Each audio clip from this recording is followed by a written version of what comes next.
l'autre trigger warning que je voulais mettre, au niveau spécisme, on n'est pas au top.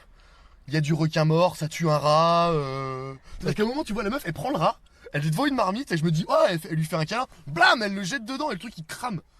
Attends, c'est une sorcière, les sorcières elles font des trucs comme ça. Elle tue un rat, non, elles sont censées être potes avec les rats. Les sorcières, c'est comme les rats, c'est la saloperie.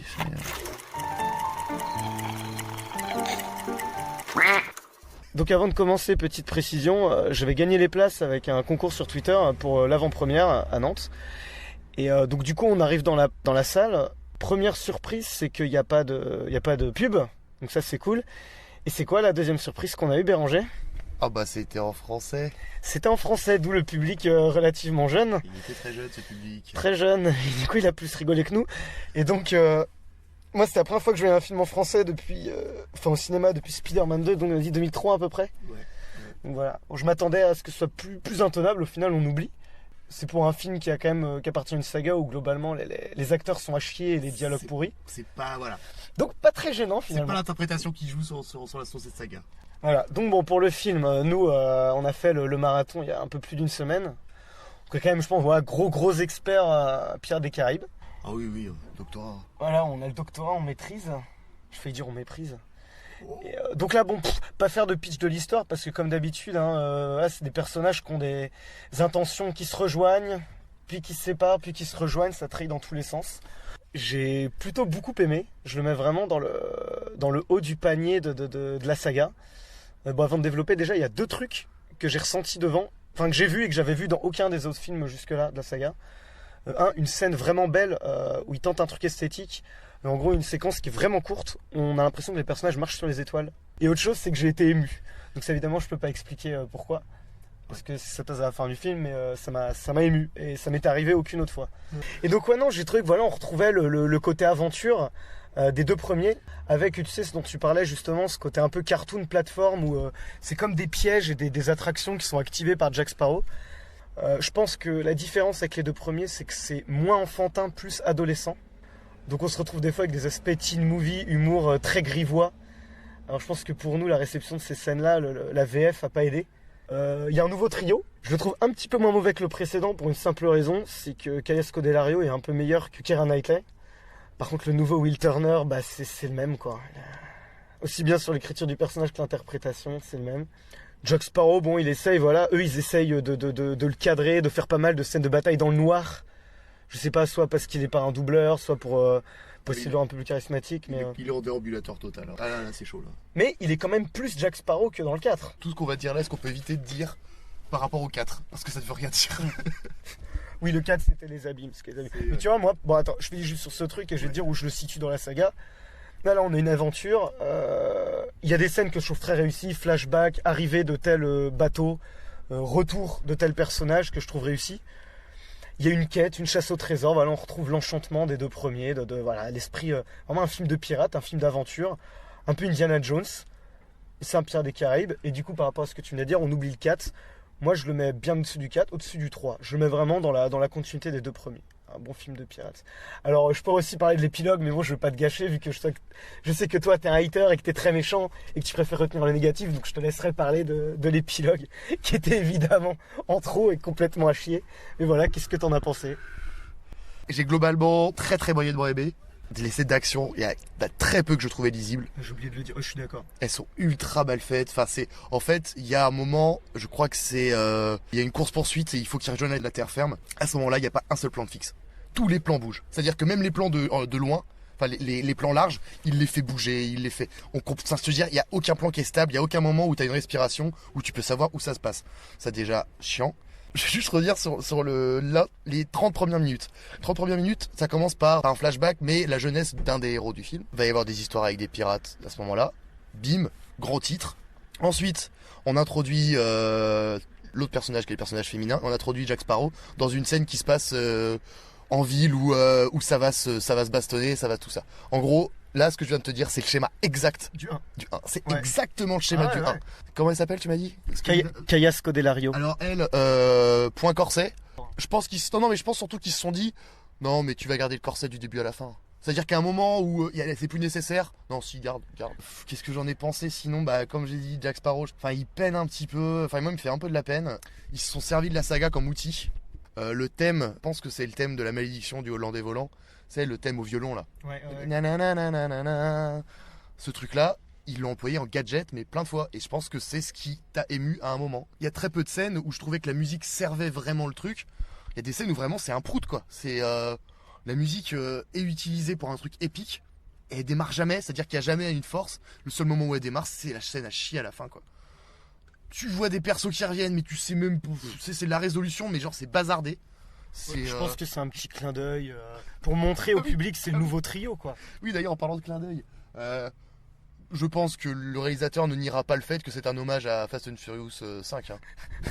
Ah, la scène du coffre au début. La scène du coffre, c'est un hommage direct. Hein. Alors, non, je pense que c'est pas un spoil de l'expliquer. C'est qu'en fait, ils veulent braquer un coffre à la même manière que dans Fast and Furious 5 avec la Familia. Donc en fait, vu qu'ils ont pas de voiture, ils utilisent des chevaux. Je crois qu'ils ont 10 chevaux. Donc c'est beaucoup moins que dans Fast and Furious 8. Là, Où il y en a ouais, non, mais il y en a un dans chaque pédale. Hein. Au moins 2000. Et donc en fait, ils réussissent pas à faire traverser. Enfin, le coffre, ils sont censés péter le mur pour le faire passer. Ils pètent pas le mur, du coup, bah, la maison elle part avec. Et du coup, en fait, il y a une diligence qui part, qui traverse la ville avec une maison à son cul, qui défonce tout. T'as pas trouvé ça cool? Bah, en fait, c'est le truc de la suspension consentie de crédit. À un moment, je veux dire, la maison elle prend des virages, quoi.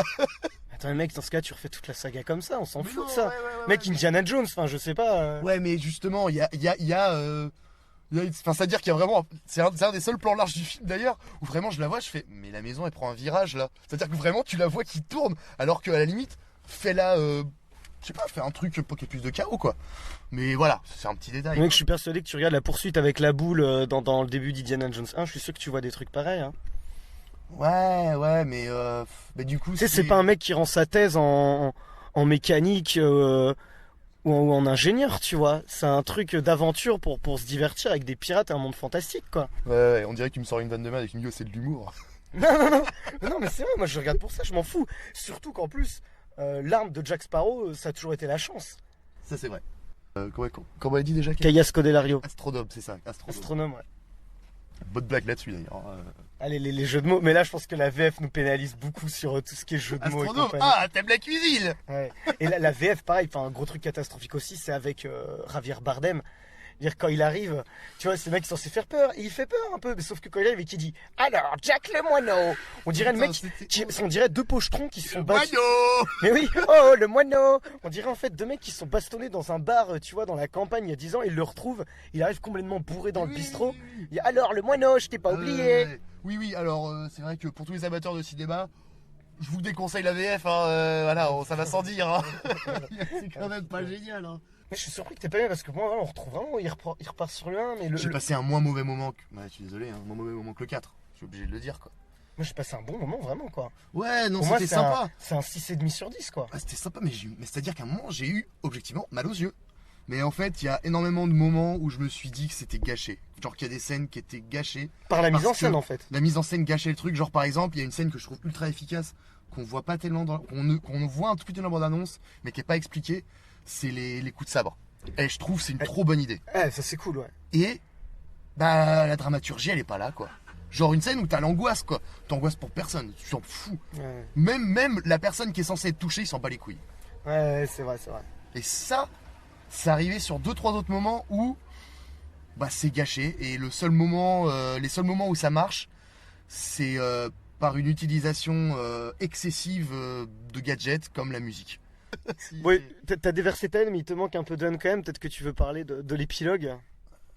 Bah l'épilogue, le problème c'est qu'on le spoil. Je pense que tout le monde s'en doute en même temps. Hein. Vous regardez le casting et puis vous saurez qu'Keira Knightley est là. À un moment je me suis dit putain ils ont osé. C'est-à-dire que Keira Knightley a refusé, ils font quand même la scène. Et tu le vois qui revient, c'est-à-dire que tu vois Orlando Bloom qui revient. La scène est à chier total, c'est mal joué, c'est-à-dire qu'il le prend, c'est-à-dire que le mec il lui dit mais comment t'as fait pour me libérer? L'autre il lui dit bah j'ai une histoire à te conter. Il me tarde de l'entendre. C'est-à-dire qu'il se retourne et t'as la scène où tu vois le sommet de la colline et tu vois une tête qui commence à t'effacer. Et c'est Keira Knightley. Et elle revient, elle a pas une ligne de dialogue.